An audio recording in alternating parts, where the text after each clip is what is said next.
পুরনো বছরের গ্লানি ছেড়ে নতুন সূর্যের আলোয় আজ বাংলা নববর্ষকে বরণ করেছে বাংলাদেশ। ভোর থেকে রাজধানী ঢাকা জেলা শহর, বিশ্ববিদ্যালয় ক্যাম্পাস সবখানে ছড়িয়ে পড়েছে বৈশাখের উৎসবমুখর আবহ। লাল সাদা পোশাক, আলপনা, গান, শোভাযাত্রা আর লোকজ আয়োজনে পহেলা বৈশাখ যেন এক রঙিন মিলন মেলা। বাঙালি সংস্কৃতিকে ভালোবাসার মানুষের সংখ্যাটা অনেক বেশি এবং আমরা এটার প্রমাণটা এখনই দেখতে পাচ্ছি। যদি মানুষ সচেতনভাবে আমাদের সংস্কৃতির ব্যাপারগুলোকে অনেক আঁকড়ে ধরে রাখে, যত্ন সহকারে পালন করে, তাহলেই সম্ভব আমাদের সংস্কৃতিকে এইভাবে সামনে এগিয়ে নিয়ে যাওয়া। প্রতি বছরের মতো ঢাকায় সবচেয়ে বড় আকর্ষণ ছিল রমনার বটমূলে ছায়ানটের আয়োজন। সম্মিলিত সঙ্গীত পরিবেশনা দিয়ে নতুন বছরকে বরণ করেন শিল্পীরা। একই সঙ্গে ঢাকা বিশ্ববিদ্যালয়ের চারুকলা অনুষদ থেকে বের হয় বৈশাখী শোভাযাত্রা। এবারের প্রতিপাদ্য ছিল নববর্ষের ঐকতান, গণতন্ত্রের পুনরুত্থান। শোভাযাত্রায় শিক্ষক, শিক্ষার্থী সহ নানা শ্রেণী পেশার মানুষের হাতে ছিল জাতীয় পতাকা, নান্দনিক মুখোশ ও বিভিন্ন লোকজ মোটিভ। ঢাকার বাইরে জেলা পর্যায়ে ছিল একই উচ্ছ্বাস। জেলায় জেলায় গ্রাম বাংলার নানা ঐতিহ্য তুলে ধরে সকাল থেকে গান পরিবেশনের মধ্য দিয়ে শুরু হয় বর্ষবরণ।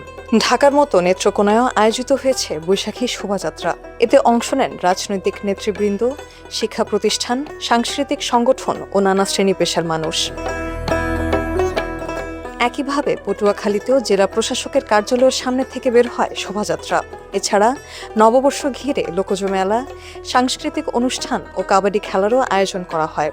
হাসপাতাল, জেলখানা, সরকারি শিশু পরিবার ও এতিমখানায় উন্নতমানের খাবার পরিবেশন সহ ছিল নানা সামাজিক উদ্যোগ। পাহাড়েও ছিল নববর্ষের ভিন্ন মাত্রার আয়োজন।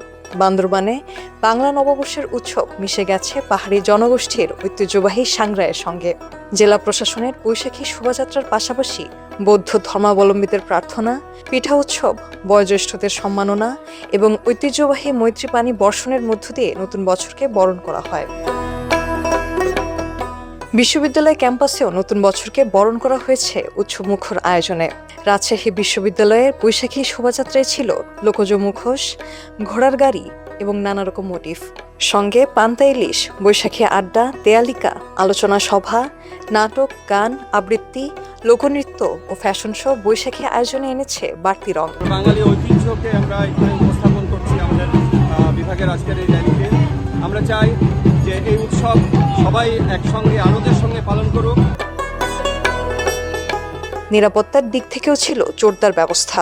রাজধানীর বিভিন্ন গুরুত্বপূর্ণ এলাকায়, বিশেষ করে রমনা বটমূল, কাকরাইল, মৎস্য ভবন, দোয়েল চত্বর, শাহবাগ, রমনা মঞ্চ ও ধানমন্ডির রবীন্দ্র সরোবরে 20 প্লাটুন বিজিবি মোতায়েন করা হয়, যাতে জনসাধারণ নির্বিঘ্নে উৎসবে অংশগ্রহণ করতে পারে। সব মিলে এবারের পহেলা বৈশাখে রাজধানী থেকে জেলা, জেলা থেকে বিশ্ববিদ্যালয়ে সবখানেই উঠে এসেছে একটাই ছবি। বাঙালির সংস্কৃতি, ঐতিহ্য, সম্প্রীতির পাশাপাশি পাহাড়ের নিজস্ব উৎসব ঐতিহ্য নতুন শুরুর আনন্দকে করেছে আরও বর্ণিল।